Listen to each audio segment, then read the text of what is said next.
Greetings to those who watch below. Today we are taking a look at some more truly strange and horrifying cryptids and creatures from legend.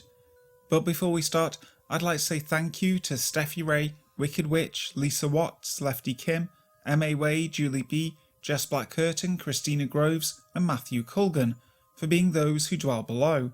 An exclusive channel membership you can find out more about by clicking the link in the description box. If you haven't already, make sure to subscribe to the channel, hitting that notification bell. You can also find me on Instagram at brimstone_below and by searching Brimstone Below on Facebook. Also, if there's a video you really like, you can now leave a super thanks on it, which will also help support the channel. But for now, sit back, relax and enjoy. The Beast of Brassknocker Hill. The Beast of Brassknocker Hill is a mysterious beast from Brassknocker Hill near the city of Bath in England. It was described by an eyewitness as being a bear-like beast with huge teeth and white rings around its eyes. In July of 1979, Ron and Betty Harper discovered that the bark had been ripped off their old oak tree by an animal with teeth at least 20 times larger than the squirrels that usually inhabit the region. They also noticed that the area, which was usually alive with birds and small wildlife, had become mysteriously barren. By August 1st of that year, over 50 trees had been stripped of their branches in the area. The creature allegedly responsible for the tree mangling and the sudden decline in the local fauna was finally seen by an eyewitness later that month. While some assumed that the culprit was just another alien big cat, according to the account, a man who preferred to remain anonymous was driving along a desolate stretch of road through Monkton Combe that night, when he encountered a bear-like creature, which was approximately 4 feet in length and bore 2 striking circular white rings around its eyes. The man presumably left the scene post-haste. In September of 1979, the West Holland newspaper Het Binnenhof published a story about the bizarre beast with a translated headline, "Beast of Bath Destroys British Wood." The story reported that a creature was allegedly at large in Brassknocker Hill, terrorising the local populace and devouring the trees in the forest with its Dracula-like teeth. During the next year, additional eyewitnesses came forward and described the still unclassified animal as everything from a gibbon to a lemur to a baboon. 81-year-old Brassknocker Hill resident Frank Green became so concerned he began a shotgun vigil. "I'm very fond of some animals, but I reckon this creature could be dangerous, and I'm taking no chances." The following summer, a police officer, Inspector Michael Price, claimed to have caught a glimpse of an animal, which he identified as a chimpanzee. Sadly, he was unable to capture the beast. Although Price was unable to explain how the descriptions of this unusual creature, including the strange eye markings, lumbering bear-like body, and unusually large predatory teeth, were unlike anything that he saw before. We're sure that this mystery creature could turn out to be a monkey of some sort. After all, men from Mars aren't hairy, are they? The dig about this entity and its supposed otherworldly origins notwithstanding, the beast in question has yet to be identified. The Fishman of Liérganes. The Fishman of Liérganes is a legendary cryptid from the mythology of Cantabria. The Fishman of Liérganes is an amphibian human-looking being that looked like a metamorphosis of a real human being who was lost at sea. His story was first told by the Enlightenment writer Benito Geronimo Feijó. According to Feijó, legend has it that around 1650 there lived in Liérganes, a small village in Cantabria, northern Spain, a couple called Francisco de la Vega and Maria del Casar. The couple had 4 sons, and when the father died, the mother, lacking means, decided to send one of her sons to Bilbao so that he could make his living as a carpenter. This son, which according to Feijó was called Francisco de la Vega Casar, lived in Bilbao as a carpenter until 1674, when on St. John's Day Eve he went with some friends to swim in Bilbao's estuary. Although he was allegedly a good swimmer, the currents of the river took him and he could not get to the shore. He was last seen swimming away into the sea and was thought to have drowned and died. However, 5 years later, in 1679, while some fishers were seafaring in the Bay of Cadiz in southern Spain, they found that a strange-looking creature had become entangled in their nets and was trying to fight his way out. Although they tried to capture it, the creature was able to set itself free. During the following weeks, several fishers reported having seen the creature, till in the end they were able to capture it by tricking it with loaves of bread. When they got the creature on board, they found out that the creature had indeed a human shape. He looked like a young man, with white skin and thin red hair. However, he also showed fish-like signs, such as a strip of scales that went down from his throat to his stomach, another strip that covered his spine, and what seemingly were gills around his neck. Thinking that it was some kind of monster, the fisherman took the creature to the convent of St. Francis nearby, where the creature was allegedly exorcised and then interrogated in several languages without any success. After several days of questioning, the creature finally articulated a word, Liérganes, whose meaning nobody knew. This event soon spread all around the area of Cadiz Bay, and nobody was able to recognise the meaning of Liérganes until a sailor from northern Spain, who happened to be in the port at the time, commented that close to his hometown there was a small village called Liérganes. Domingo de la Cantola, secretary of the Holy Office, confirmed that there was a place called Liérganes near the city of Santander, from which he himself came.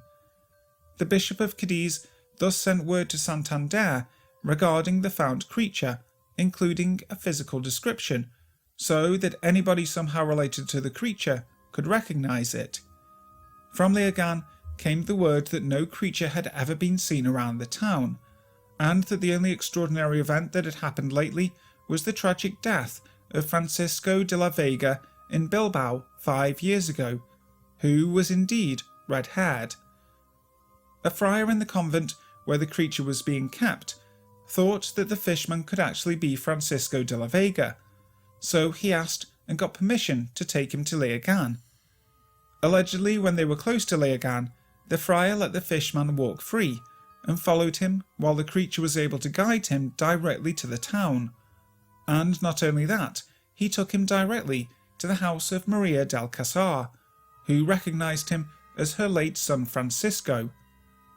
The fishman was then left to live with his family, though he kept a tranquil yet odd lifestyle. He would always walk barefoot, and unless he was given clothes, he would rather walk around in the nude. He never really talked. At most he would sometimes mutter words such as tobacco, bread, or wine, but without any link to the desire of smoking, eating, or drinking. When he ate, he did so avidly, but then he was not able to eat for a week at a time. He was easygoing and even obliging, and whatever simple task he was asked to do, he would do it promptly, but without enthusiasm. After 9 years living in such a fashion, he went to the sea to swim, and was never seen again. The Lambton Worm. The Lambton Worm is a legend from northeast England. The story takes place around the River Wear, and is one of the area's most famous pieces of folklore, having been adapted from written and oral tradition into pantomime and song formats. The story states that the young John Lambton was a rebellious character who missed his duties to go fishing in the River Wear. John does not catch anything until the time the church service finishes, at which he fishes out a small eel or lamprey-like creature with 9 holes on each side of its salamander-like head. Depending on the version of the story, the worm is no bigger than a thumb, or about 3 feet long. In some renditions it has legs, while in others it is said to more closely resemble a snake. At this point, the old man returns, although in some versions it is a different character.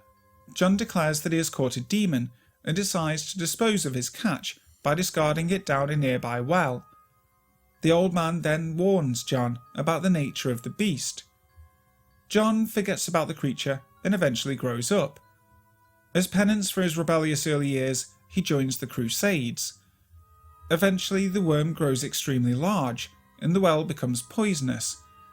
The villagers start to notice livestock going missing, and discover that the fully grown worm has emerged from the well and coiled itself around a local hill. In some versions of the story, the hill is Penshaw Hill, that on which the Penshaw Monument now stands, but locally the credit goes to the nearby Worm Hill in Fatfield. In most versions of the story, the worm is large enough to wrap itself around the hill 7 times. It is said that one can still see the marks of the worm on Worm Hill. The worm terrorises the nearby villages, eating sheep, preventing cows from producing milk, and snatching away small children. It then heads towards Lambton Castle, where the Lord, John Lambton's father, manages to sedate the creature in what becomes a daily ritual of offering the worm milk of 9 good cows. A number of brave villagers try to kill the beast, but are quickly dispatched. When a chunk is cut off the worm, it simply reattaches the missing piece. Visiting knights also try to assault the beast, but none survive. When annoyed, the worm would uproot trees by coiling its tail around them. It then created devastation by waving around the uprooted trees like a club. There is also the Lambton Curse.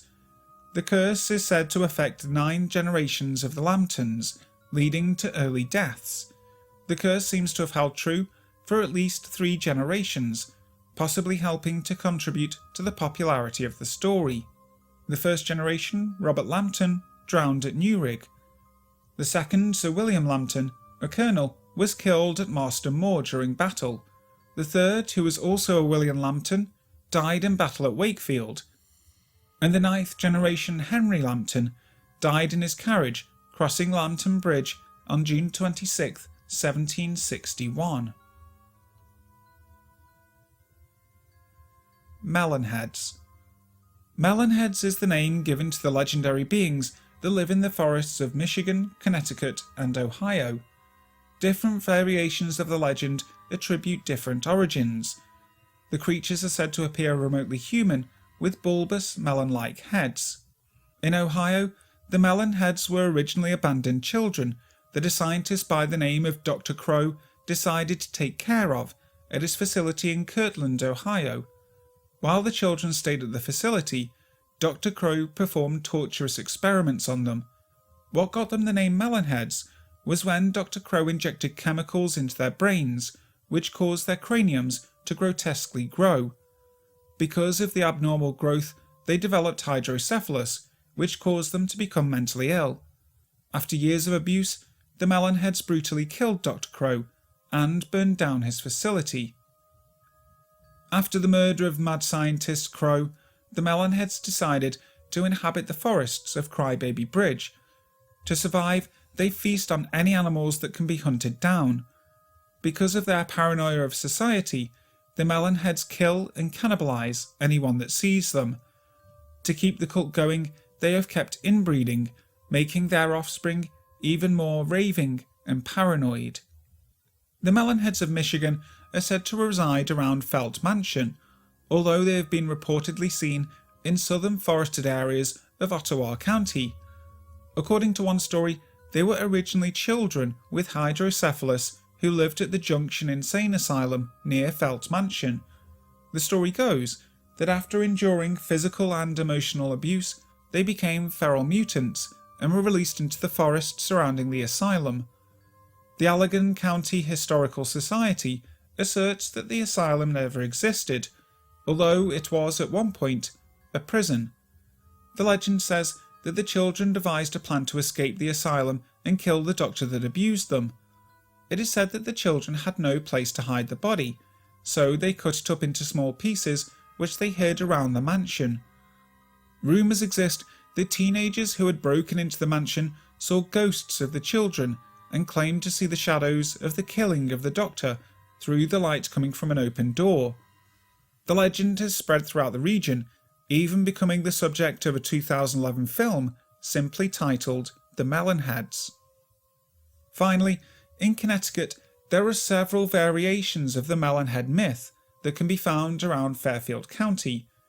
Most instances can be found in Trumbull, Shelton, Stratford and Monroe, but other instances can be found in Seymour, Easton, Weston, Oxford, Milford and Southbury. There are two primary Connecticut variations. In the first variation, Fairfield County was the location of an asylum for the criminally insane that burnt down in the fall of 1960, resulting in the death of all of the staff and most of the patients, with 10 to 20 inmates unaccounted for, supposedly having survived and escaped to the woods. The legend states that the Melonheads' appearance is due to the result of them having resorted to cannibalism in order to survive the harsh winters, and inbreeding, which in turn caused them to develop hydrocephalus. The second variation, the Melonheads are the descendants of a colonial-era family from Shelton Trumbull, who were banished after accusations of witchcraft were made against them, causing them to retreat into the woods. As with the first legend, this variation attributes the appearance of the Melonheads to inbreeding. The Monkey Man of New Delhi. The Monkey Man of New Delhi was an ape-like creature that terrorized the capital city of New Delhi, India in 2001. In May of that year, stories began to circulate in New Delhi of a strange nocturnal monkey-like creature that was attacking people. Eyewitness accounts were often inconsistent, but tended to describe the creature as about 4 feet tall, covered in thick black hair. It also supposedly wore a metal helmet, had metal claws, pants, glowing red eyes, sometimes beneath goggles, and 3 buttons on its chest. Some suggest that the Monkey Man is an avatar of the Hindu deity Hanuman, while others claim it is a smaller version of Bigfoot. Many people reported being scratched, and 2 to 3 people even died when they leapt from the tops of buildings or fell down stairwells in the panic caused by the Monkey Man. Eventually, police even issued artistic impressions in an attempt to catch the creature. Shining a bright light in the Monkey Man's face was said to ward him off, as it rendered his night vision goggles ineffective. It was also thought that throwing water on the simian's chest would short-circuit his motherboard heart. In similar fashion, it was believed that the creature could turn invisible with the press of one of the buttons on his panel. These theories portray the Monkey Man as something more mechanical than natural. On May 13, 2001, 15 people suffered injuries ranging from bruises to bites and scratches.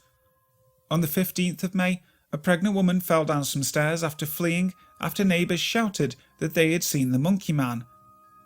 A 4-foot-tall wandering Hindu sadhu was beaten up by an angry mob, who mistook him for the Monkey Man.